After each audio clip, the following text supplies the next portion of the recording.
لا حول ولا قوة إلا بالله العلي العظيم.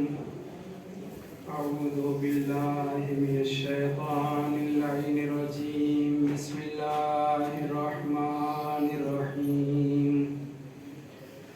الحمد لله رب العالمين والعاقبة للمتقين والجنة للمؤمنين والنار للكافرين والناكثين والقاسطين والمارقين. ثم الصلاة والسلام والتحية والإكرام على الرسول النبي الأمي العربي المكي المدني الفتحي الكوكب الدري النور المضيء حبيب إله العالمين بالقاسم محمد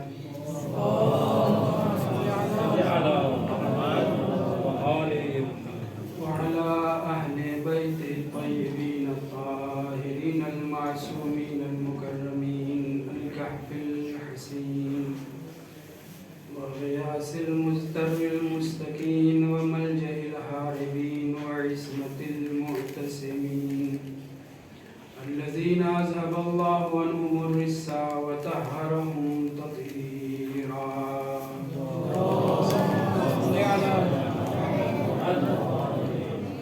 لا سيما الإمام المبين بقية الله في الأراضين وحجته على الخلق أجمعين الإمام الثاني عشر الحجة المهدي المنتظر صلوات الله وسلامه عليه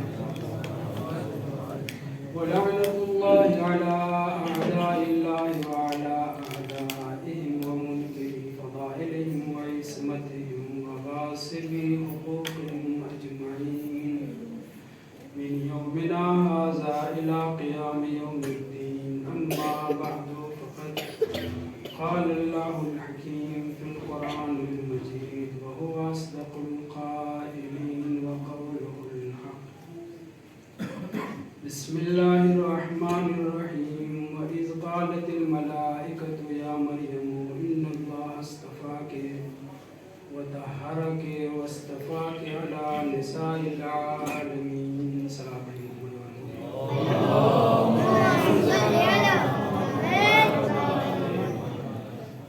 عزیزان محترم، ماتم داران سیدۃ النساء العالمین علیہ السلام،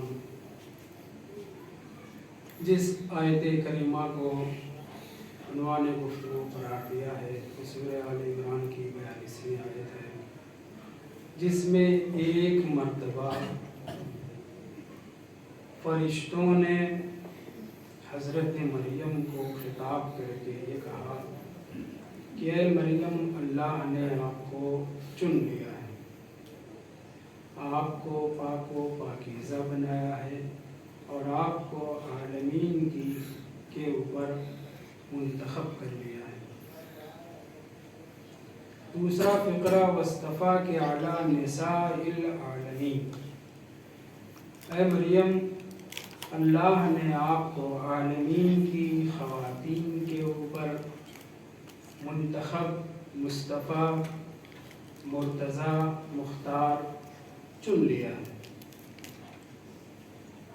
یہ آیت سورہ بقرہ کی 42ویں اور 47ویں آیت کے مانند ہے، جس میں بنی اسرائیل کو خطاب کر کے خدا تعالیٰ کہہ رہا ہے انی فضلتکم علی العالمین.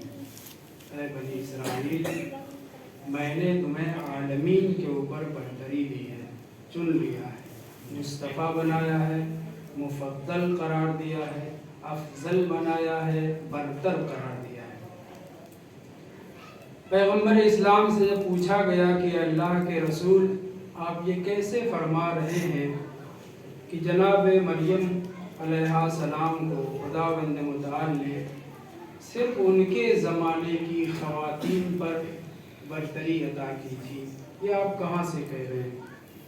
قرآن مجید کی آیت مطلق ہے، اس کے اندر اطلاق پایا جا رہا ہے، عمومیت پائی جا رہی ہے، سیدھے سیدھے خدا کہہ رہا ہے، یعنی فرشتے خدا کی طرف سے نقل کر رہے ہیں، وَإِذْ قَالَتِ الْمَلَائِكَةُ، الملائکہ، یہاں پہ بھی ایک بحث ہے کہ الملائکہ سے مراد سارے ملائکہ تھے یا نہیں، یہاں پہ مضاف حذف ہے، سید الملائکہ حضرت جبرائیل نے کہا تھا، نمائندگی اور نیابت کرتے ہوئے سارے فرشتوں کی، یا کچھ خاص فرشتے تھے جو اس وقت حضرت مریم کے سامنے نازل ہوئے تھے۔ اس کے اوپر گفتگو کی ضرورت نہیں ہے، گفتگو کی ضرورت یہاں پر ہے کہ جہاں آیت میں یہ کہا جا رہا ہے ان اللہ اصطفیٰ کے، اللہ نے آپ کو چنا، یہ چناؤ، یہ انتخاب، اس استفاء کا مطلب صرف اتنا ہے کہ اللہ نے آپ کو بغیر شوہر کے بیٹا عطا کیا، بس۔ اس پہلے انتخاب سے مقصد بیان کا یہ ہے، تفسیروں میں اٹھا کر کے دیکھیے کہ پہلا استفاء، پہلا چناؤ، پہلا انتخاب حضرت مریم کے لیے جو ہوا ہے، اس کا مقصد صرف اتنا بتانا ہے کہ ہم نے اپنی سنت جاریہ، جو ہماری سنت جاریہ رہی ہے، وہ یہ کہ باپ اور ماں کے سنگم سے ہم بیٹے عطا کرتے رہے ہیں، لیکن آج ہم اپنی سنت کو، اس سیرت کو ختم کرتے ہوئے آپ کو بغیر باپ کے، بغیر شوہر کے بیٹا عطا کر رہے ہیں۔ یہ پہلا انتخاب استفاقے کے ذریعے بیان کیا گیا ہے۔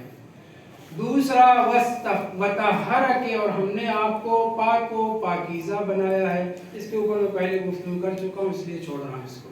اگلا وصطفیٰ کے علی نساء العالمین، اے مریم ہم نے آپ کو عالمین کی نساء اور خواتین کے اوپر برتری عطا کی ہے۔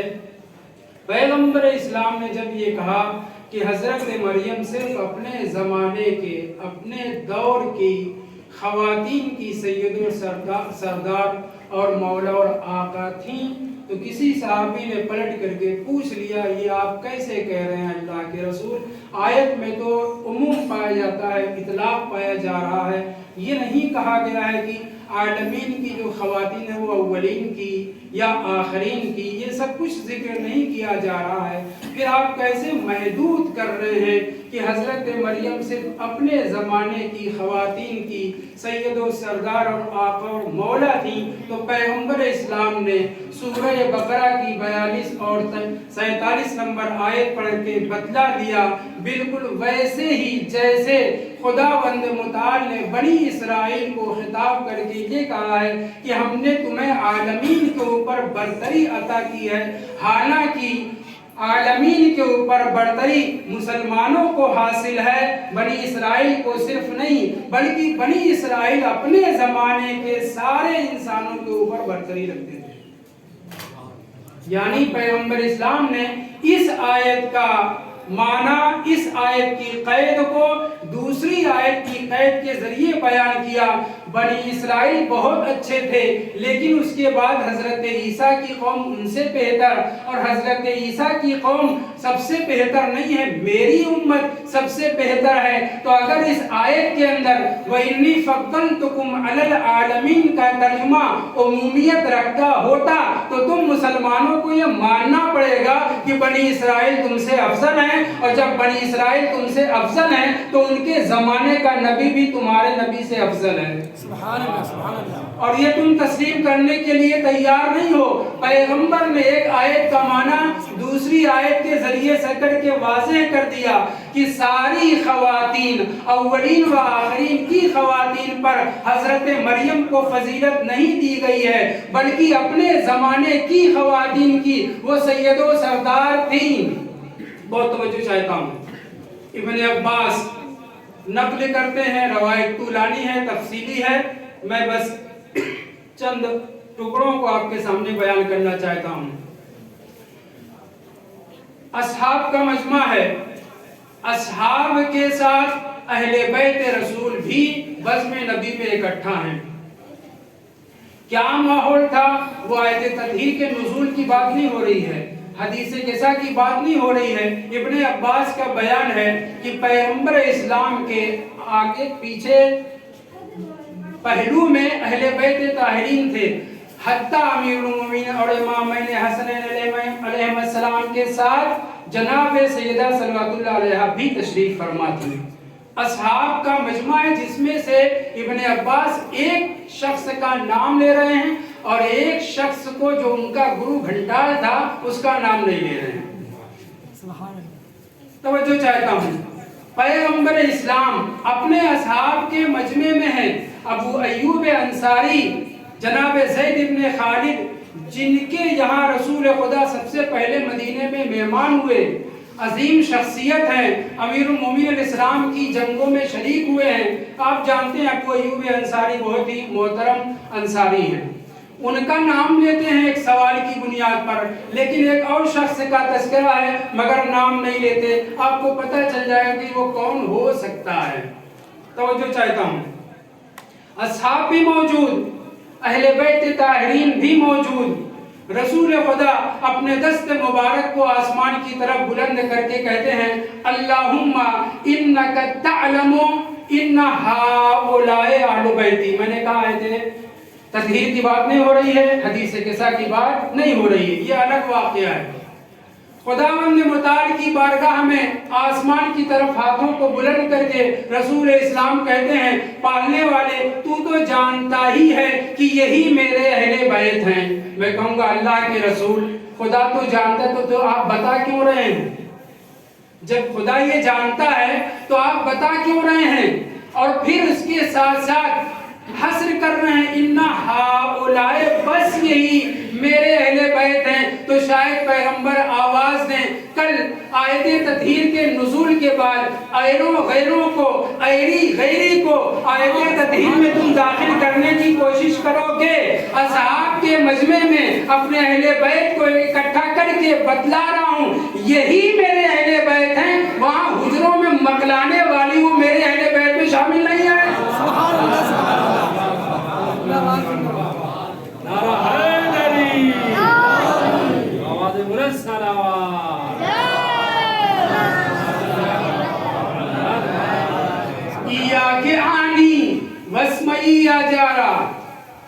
یہ مقولہ عربوں کا مشہور ہے، مخاطب کوئی اور ہے، پکارا جا رہا ہے، مراد کسی اور کو لیا جا رہا ہے، خطاب کر رہے ہیں بارگاہ خداوندی میں، مراد لے رہے ہیں اصحاب کو کہ اے اصحاب تمہیں پتہ ہونا چاہیے کہ میرے اہل بیت وہ خواتین نہیں جو اپنے اپنے حجروں میں بیٹھی ہوئی ہیں، میرے اہل بیت یہ ہیں جو میرے پہلو میں بیٹھے ہوئے ہیں۔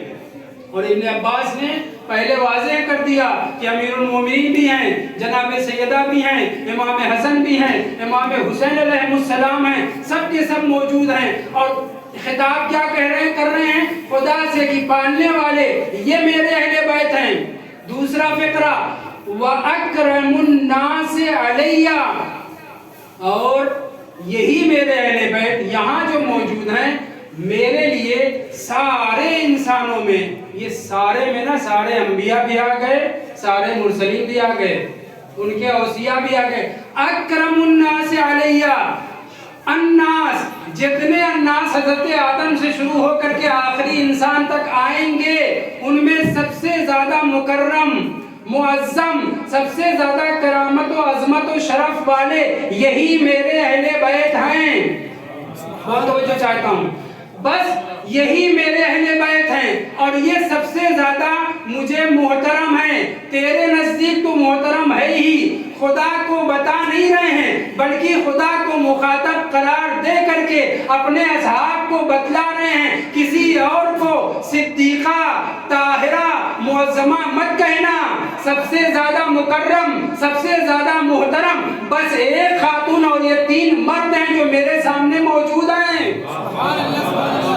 اور اس کے بعد خداوند متعال کی بارگاہ میں آواز دیتے ہیں، پالنے والے یہ میرے اہل بیت من احبہم وابغض من ابغضہم.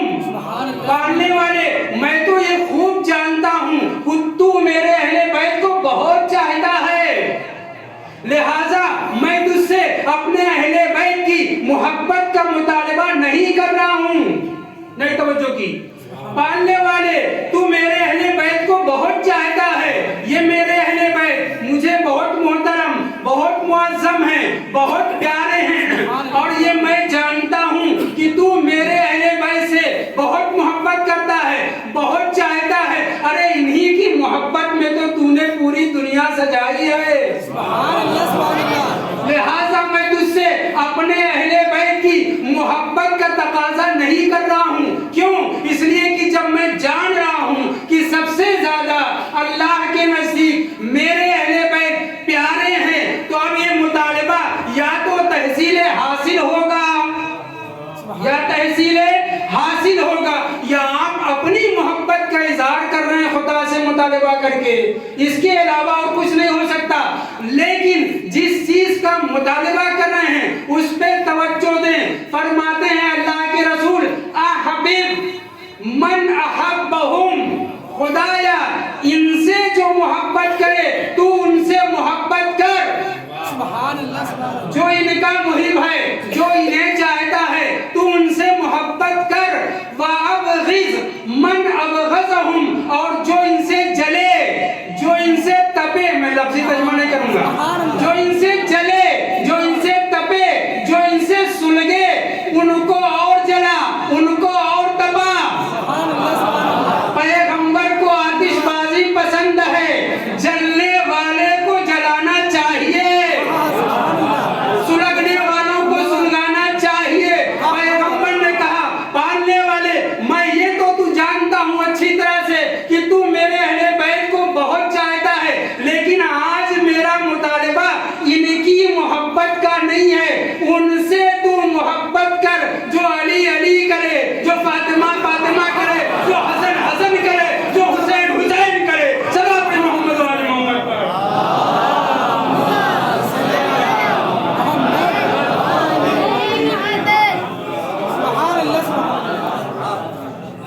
دو تین فقرہ چھوڑ کر کے پیغمبر نے اجمالی طور پر تعارف اہل بیت کرنے کے بعد بہت توجہ، دو تین جملہ چھوڑ کر کے وَإِنَّهَا سَيَّدَةُ نِسَاءِ الْعَالَمِينَ تعارف کرا رہے ہیں، اجمال کے بعد تفصیل دے رہے ہیں. آپ ذرا صلاۃ پڑھتے ہوئے تھوڑا تھوڑا اگر بیٹھے بیٹھے آ جائیے.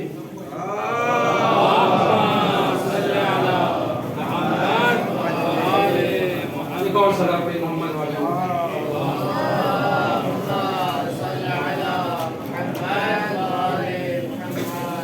وَإِنَّهَا سَيَّدَةُ نِسَاءِ الْعَالَمِينَ. ابن عباس کی روایت متوجہ رہیں.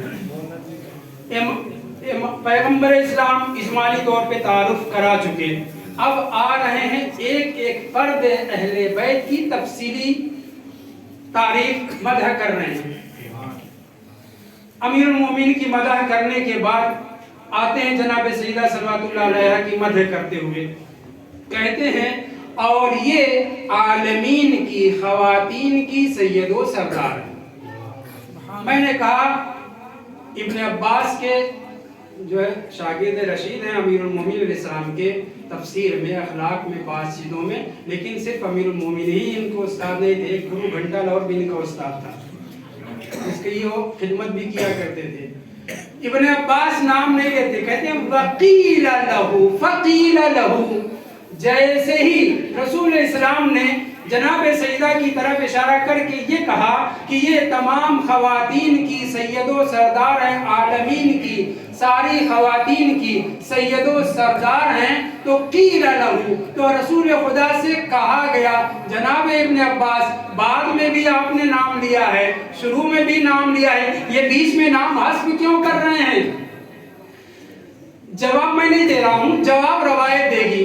روایت کہتی ہے اس قیل نے، اس شخص نے، اس مریض نے صلوات محمد والمہ پر